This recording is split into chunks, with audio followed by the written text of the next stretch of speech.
कावेरी नाखवा कुटुंबियांना न्याय मिळालाच पाहिजे। वरळी हिट अँड रन प्रकरण फास्ट ट्रॅक कोर्टात चालवा आणि कावेरी नाखवा यांना चिरडणाऱ्या मिहिर शहाला फाशी द्या अशी जोरदार मागणी करत ठाण्यातील शिवसेना पक्षाच्या महिला कार्यकर्त्यांनी आंदोलन केले। वरळीमध्ये भल्या पहाटे बेदकारपणे गाडी चालवून कावेरी नाखवा या महिलेला चिरडण्यात आले। आरोपी मिहिर शहा हा शिंदे गटाचा पालघरचे जिल्हा प्रमुख राजेश शहा यांचा मुलगा असल्याने तब्बल 60 तासानंतर त्याला अटक करण्यात आली। त्याच्या रक्ताच्या नमुन्यात मद्याचे अंश सापडू नयेत म्हणून मंत्र्यांनी पोलिसांवरती राजकीय दबाव टाकून शोधकार्य करण्यास विलंब लावून मोठे षडयंत्र रचले असल्याचा आरोप यावेळी महिला शिवसैनिकांनी केला। मुंबई पोलीस सराईत गुन्हेगाराला तात्काळ पकडू शकतात, तर मुजोर मिहिर शहाला पकडण्याकरिता 3 दिवस का लागले? यासाठी कोणत्या राजकीय बड्या नेत्यांचा दबाव होता का, हे महाराष्ट्रासमोर आलेच पाहिजे। या मागणीचं निवेदन महिला आघाडीने जिल्हाधिकारी यांना दिलं आहे।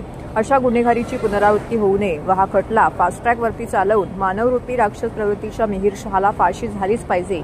तसेच शहा कुटुंबियांच्या ठाणे आणि पालघर जिल्ह्यातील अवैध धंद्यांवरती तात्काळ कारवाई करण्याची मागणी ठाणे जिल्हा शिवसेना महिला आघाडीने आपल्या निवेदनात केली आहे। यावेळी जिल्हा संघटक रेखा खोपकर, माजी नगरसेविका नंदिनी विचारे, उपजिल्हा संघटक ॲडव्होकेट आकांक्षा राणे इत्यादी महिला पदाधिकारी यावेळी उपस्थित होत्या। हीच मागणी आहे शिवसेना उद्धव बाळासाहेब ठाकरे महिला आघाडीच्या तर्फे, ठाणे जिल्हा महिला आघाडीच्या तर्फे आम्ही हेच मागणी करण्यासाठी आलो आहोत की आता सध्या महिलांचा महाराष्ट्रामध्ये महिला आहेत, तरुणी आहेत, यांचा प्रश्न, महिलांचा सुरक्षिततेचा प्रश्न फार ऐरणीवर आलेला आहे। आता काही दिवसापूर्वी भाईंदरला एका तरुण मुलीला भर रस्त्यामध्ये चाकूने तिच्यावरती वार केले, तिची हत्या करण्यात आली।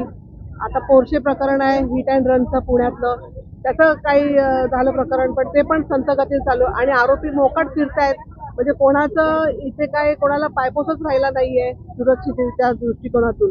आणि कालचं जे हे प्रकरण आहे, आपली ही नाखवा, कावेरी नाखवा, तिला तर उपनेते राजेश शहा आणि त्याचा मुलगा तो मिहिर, मुजोर मुलगा, त्यांनी भर रस्त्यामध्ये तिला गाडीने उडवलं।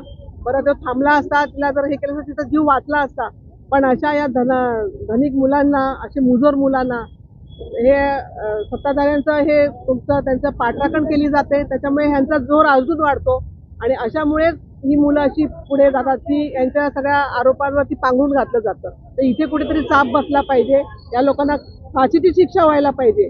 असं एखादा फाशीची शिक्षा झाली तर पुढच्या येणाऱ्या भविष्यामध्ये ह्या सगळ्या घटनांवरती चाप बसेल, अन्यथा काही चाप बसणार नाही। हे असंच स्लो ट्रॅकवर चालत राहील, थोड्या दिवसांनी हे आरोपी मोकाट फिरतील आणि हे असंच चक्र, दुष्टचक्र चालूच राहील। त्यांना कुठेतरी चाप बसण्यासाठी ज्या फास्ट ट्रॅकनी मुख्यमंत्री, ज्याचं सत्ता आहे, त्यांनी त्याच्यावरती पाठपुरावा करायला पाहिजे। अशा लोकांना कठोर शासन कसं होईल याच्याकडे लक्ष द्यायला पाहिजे। आता ही 3 दिवसापूर्वी मुंबईमध्ये घटना घडलेली आहे।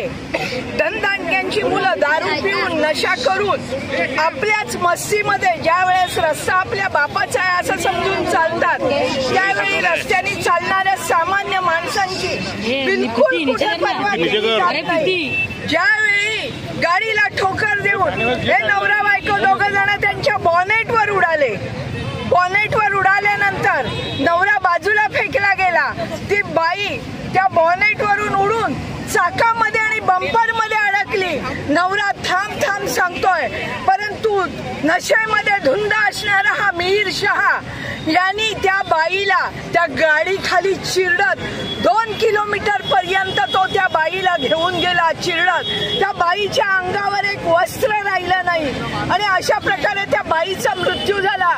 एवढा बेदरकारपणा कसा काय येतो या धनदांड यांच्या अंगात की त्यांना माहिती आहे आम्हाला या ठिकाणी मारणार कोणी नाही किंवा आमच्या कायदा आमचं काही वाकडं करू शकत नाही। या मिजाशीमध्ये रस्त्यावरून चालणारी ही लोक, ज्यावेळी त्यांना सामान्य माणसांच्या आयुष्याची सुद्धा किंमत वाटत नाही, अशा लोकांना सरकारने कुठेतरी जबरदस्त शिक्षा करून आपल्या संपूर्ण सामान्य लोकांना आज न्याय देण्याची गरज आहे।